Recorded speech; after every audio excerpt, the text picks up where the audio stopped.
I'm going to show you on the Jeep Grand Cherokee Smyth kit how to install the rear bumper cover. It's one of the only kits we have where I keep the plastic bumper cover and we mount it on top of an aluminum subframe support. And that support is right here.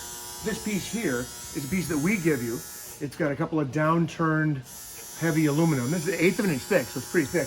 You mount this in the back as we've shown in the other build videos, and then you remove this center section from the plastic bumper. And once again, from the center, about 26 3/4 of an inches out to the side, you make a straight cut. Now leave extra material. And by extra material, I mean leave material this way. If anything's gonna be short, the piece that you're gonna throw away here should be short, right? So if you cut this 26 1/2 inches or so from the center, you'll have extra material there on your final bumper when you go to assemble it. So the way to do this, on the side, you'll remember when you took off your bumper, you've got a bunch of bolts on the side, right behind the rear tire. You've got a locating pin, and you've got these little rectangle pins that slide and click into the side of the car. So I'll take this, I'll put it right back. Remember, we're not permanently mounting it. I'm just gonna press these in there. Remember, I'm alone here. Cooper is photographing, so I'll put that side in first. Hopefully I'll lift this and the other side won't come off. And I'll just press these into, there we go, just to hold it, to show you how it goes. So I press the sides into place. You can see the original bumper had a rounded back edge. You can see it on this piece too. It's got a very rounded edge.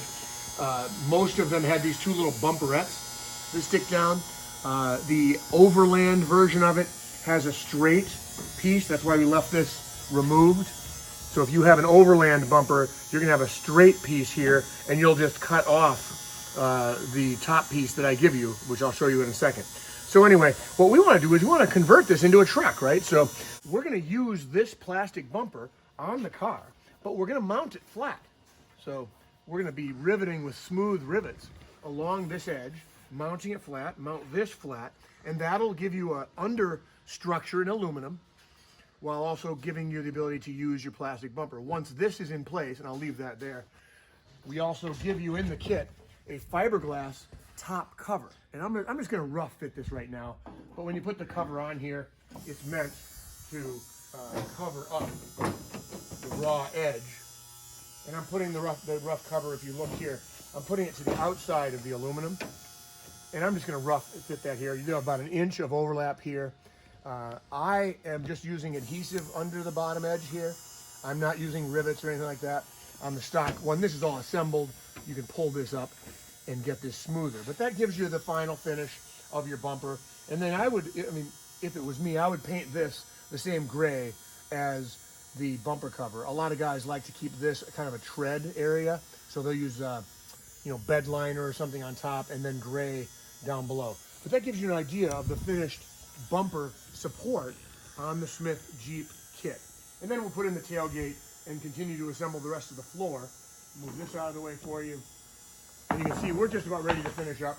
Remember, there's a little pad in the middle here that supports the rear floor, or we have a circular cover that bolts into place if you're not running a spare.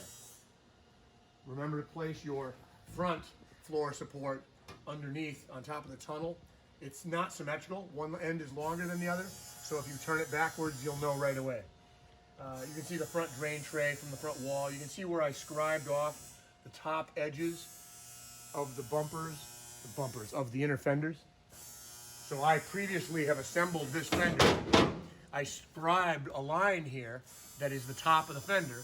That way, when I pull the fender away, I can drill below that line and have a pilot hole so that when I drill this way, I know I'm not drilling above the fender, which would be a disaster, right? You can see above the fender. You want to be below that top edge of the fender when you mount your holes.